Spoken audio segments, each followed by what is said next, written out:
주님이 오늘 우리에게 주신 말씀은 마가복음 11장 25절 말씀입니다. 서서 기도할 때 아무에게나 혐의가 있거든 용서하라.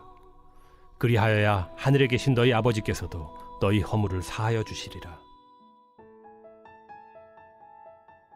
예수님의 기도에 대한 교훈과 말씀은 나아가 용서에 대한 기도로 이어집니다.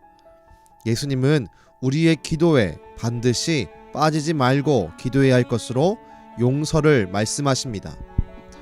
오늘 말씀에 혐의가 있거든 이란 말씀은 등진 일이 있거나 원수된 일을 말합니다. 우리가 인생을 살아가다 보면은 원수진 사람이 생겨납니다. 용서할 수 없는 사람, 도저히 용납할 수 없고 볼 때마다 화가 나는 사람이 있습니다. 우리 주님은 그런 사람이 있다면 용서해야 한다고 분명히 말씀하십니다. 우리가 나와 원수진 사람을 용서할 때 하나님께서는 우리를 용서하신다고 말씀하십니다.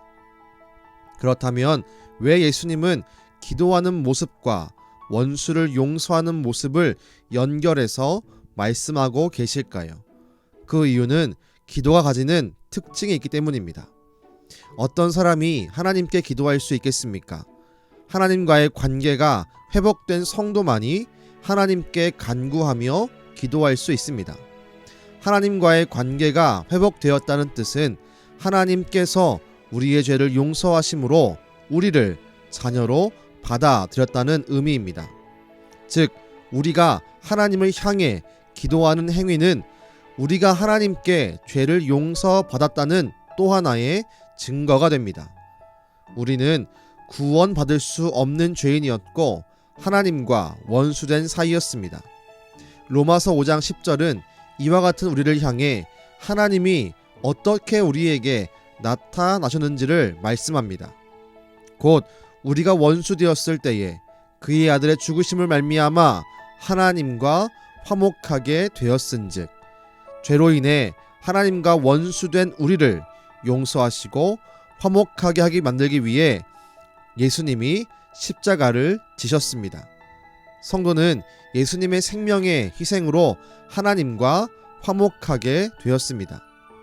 우리는 우리가 받은 죄 사함이 얼마나 놀랍고 크며 강력한 것인지를 알면 우리의 삶 속에 또 다른 누군가를 용서하는 삶을 살아야 합니다. 그리고 그 고백을 기도할 때 하나님께 올려드림으로 하나님 앞에 우리의 신앙을 고백해야 합니다. 기억하십시오. 우리가 누군가를 용서할 수 있는 이유는 우리가 먼저 용서받았기 때문입니다. 또한 기도할 때 다른 이를 용서하겠다고 고백하는 것은 단순한 결심이 아니라 주님께 드리는 진심 어린 신앙의 고백입니다. 바라기는 우리가 또 다른 누군가를 용서함으로 내가 주님으로부터 죄를 용서받음을 증명하는 저와 여러분 되길 주님의 이름으로 축원합니다. 기도하겠습니다. 주님, 우리를 용서하시기 위해 독생자 아들 예수 그리스도를 이 땅 가운데 보냈음을 분명히 믿습니다.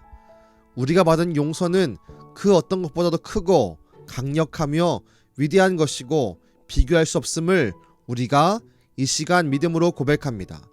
주님, 우리가 용서받은 것처럼 이제 우리도 다른 사람을 용서하는 삶을 살게 하여 주옵소서. 기도할 때에 다른 사람을 향해 용서할 수 있는 기도를 함으로 내가 구원받았음을, 하나님과의 관계가 회복되었음을 증명할 수 있는 주님의 귀한 성도되게 축복하여 주옵소서. 우리가 기도할 때에 놀라운 용서의 은혜를 더하시는 예수님의 이름으로 기도드렸습니다. 아멘.